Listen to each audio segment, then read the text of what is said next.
Science fiction is immensely popular, which has particularly been the case over the last few decades. Many scientists also share this enthusiasm for sci-fi, including the authors. So why not apply various research techniques to different sci-fi worlds?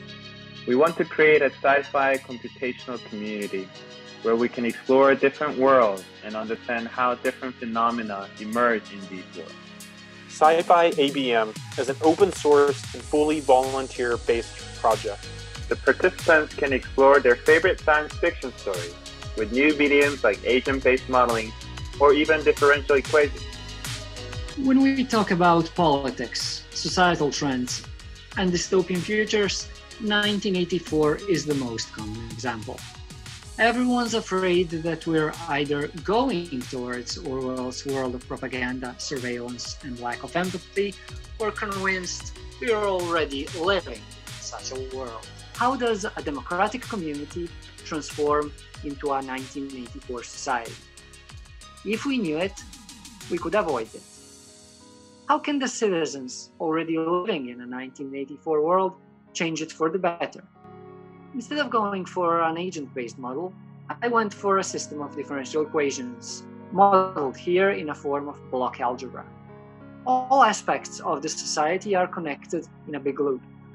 More money in the army budget might improve the war performance and help the propaganda, compensating for the bad news at home. However, investing in the army also means increased draft, which in turn means less workers and less contribution to the budget. It also means less money for improving the life of Oceania's citizens and hence can raise the levels of crime and thought crime. That in turn will trigger more investment in surveillance, and you can already see all the deliberate and accidental loops appearing, both positive and negative. Running different simulations on this model, including external events as triggers, or just letting it evolve on its own, allows us to monitor all these variables and nonlinear effects that arise. For example, a sudden spike in thought crime the government can't react properly to, well, that's revolution. The model itself is a set of subsystems connected with input-output pairs. A random generator of enemy soldiers, euphemistically named foreign policy, feeds into the subsystem of war, where based on 1. The number of soldiers Oceania sends into battle, 2.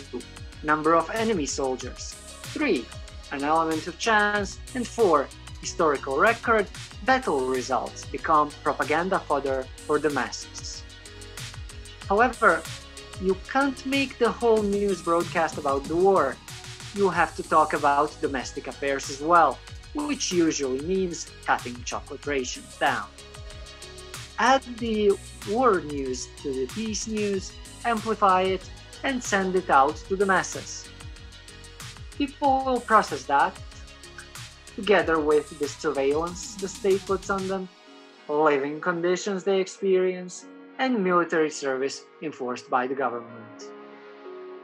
All that affects the levels of crime and thought crime in the population, as well as the size of the working population. The crime rates go back to the ruling party as indicators for their demand on increase or decrease in surveillance. Another input could be an actual legal system being put in place just for the sake of an experiment. The economy does the budget planning based on the workforce and the demands from the party. The money party asks for gets the priority in budget allocation, while the rest goes to the domestic budget for improving the infrastructure and distribution of goods. The police and the army split the party budget based on the state of the nation as assessed by the propaganda. Army gets the priority and drafts new soldiers if necessary, while all the rest goes on to surveillance. And so the loop goes and goes. It's interesting to examine, for example, the level of thought crime in this system as we run it. In the beginning, there are big spikes in thought crime. These could easily lead to successful revolutions. However, as time passes, the system is much more stable and probability of big unrest decreases. So, if we wake up in a 1984 world, we have to act immediately. Ray Bradbury reinvigorated my love of reading when I was little and sparked my interest in science fiction. Fahrenheit 451 is the book that did that. Also, as an archaeologist and history enthusiast, I was drawn into the world of Fahrenheit 451 because of the historical narratives that are interwoven into the book. The book really transported me into another world, and I connected with the main character, at least in terms of dissatisfaction with the harshness of society and also his appetite for knowledge. I began development on the model by thinking about how I, as an individual, would interact in that world. What information would I want to know to stop the dystopian trajectory? So I became curious of how surveillance and defectors in this world could affect bibliophiles, of which I would want to be a part of.